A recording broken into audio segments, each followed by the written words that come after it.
Hello students! Today I will talk about a very touchy topic which is somehow related to our emotions. That is, how to deal with a suicide. Let us know about this in detail. Your spouse, child, parent, friend, or another person close to you has recently committed suicide. What can you do to make yourself get through each day? It will still be hard, but there are some things you can do to help yourself in the short run and the long term. 1. Remember that your loved one did not mean to upset you. They felt they needed to die to get away from themselves, not you, and didn't want it to upset you. 2. Talk to others who knew the person, or others who have experienced the same thing.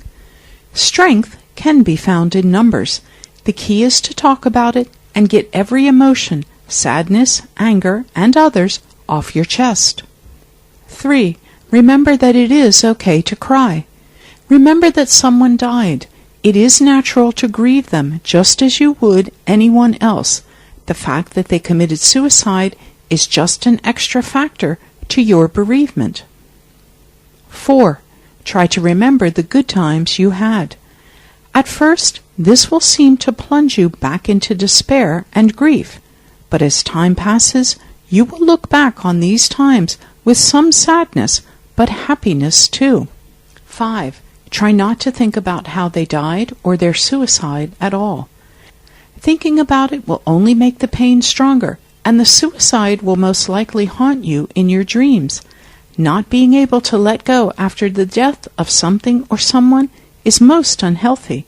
Remember to grieve. It's healthy. A suicidal person may not ask for help, but that doesn't mean that help isn't wanted.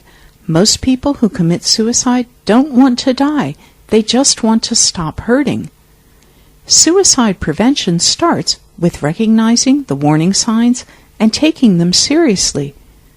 If you think a friend or family member is considering suicide, you might be afraid to bring up the subject, but talking openly about suicidal thoughts and feelings can save a life.